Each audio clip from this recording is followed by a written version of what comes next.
বনি ইসরাইলের একজন যুবক। সমাজে এমন কোনো পাপ নাই যে পাপ যুবক করে নাই। তার আম্মা আব্বা সমাজের মানুষগুলা অতিষ্ঠ হয়ে হাত পা বেঁধে মরুর প্রান্তরে ফেলে দিয়ে আসলেন। একদিন, 2 দিন, 3 দিন যায়, অনাহারের কারণে তার মৃত্যু চলে আসে।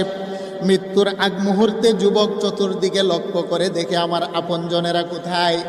যুবক ডানে তাকায় একবার, বামে তাকায় একবার, পিছনে তাকায় আরেকবার।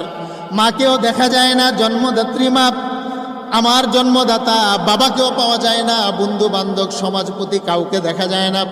যুবক এবার লক্ষ্য করে দেখলো, মাওলা হে, মরুর প্রান্তরে আপনি ছাড়া তো আমার আপন বলতে কেউ নাই। যাদেরকে আপন বানিয়েছিলাম তারাই হয়ে গেল পর। আর এতদিন যাবৎ আপনাকে পর বানিয়েছিলাম, বুঝে দেখলাম এই মুহূর্তে আপনি আমার আপন। আল্লাহু আকবার। যুবক এবার মনে মনে তওবা করতে লাগলো। যুবক এবার বলে, মাওলা 40 বছরের জীবনে এমন কোনো পাপ নাই যে পাপ করি নাই। আমার পাপের কারণে সমাজের মানুষ হাত পা বেঁধে আমাকে পাহাড়ের পাদদেশে ফেলে গেল। হেরে মাওলা, রুহটা আমার নাকের ডগায়, জানি আমার মরণ হবে, কিন্তু এই মুহূর্তে তোমার কাছে আমি ওয়াদাবদ্ধ হলাম। আমি লক্ষ্য করে দেখলাম তুমি ছাড়া আমার আপন কেউ নাই। যদি তুমি আমাকে মাফ করে দাও, আর কোনোদিন তোমার সাথে আমি কোনোদিন নাফরমানি করব না। আল্লাহু আকবার। যুবক তওবা করলো, খাঁটি তওবা, এটাকে বলা হয় তওবায়ে নাসুহা। আল্লাহ এই কথাটা বললেন, তওবাতান নাসুহা, একাগ্র চিত্তে তোমরা তওবা করো, আমি আল্লাহ মাফ করে দেই। যুবক তওবা করার সাথে সাথে মালাকুল মউত এসে তার রূহটা নিয়ে গেল। 1 দিন যায়, 2 দিন যায়, 3 দিন যায়, যুবকের লাশটা পড়ে আছে। সমাজের কেউ তাকে গোসলও করায় না, কাপনও পরায় না, দাফন দেয় না, জানাজার নামাজ পড়ানোর জন্য কেউ আসে না।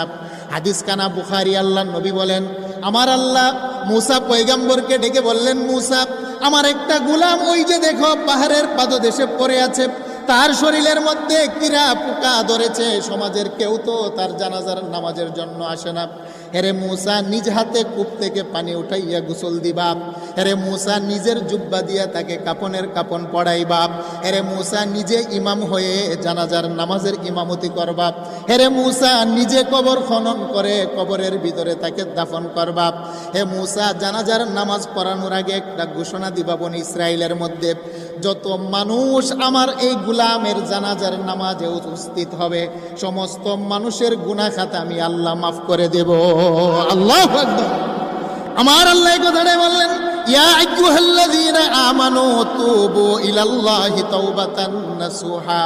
হেরে বান্দা, যদি তুমি কলিজা থেকে, অন্তর থেকে তওবা করতে পারো, আমি আল্লাহ তোমার গুনার দিকে তাকাই না।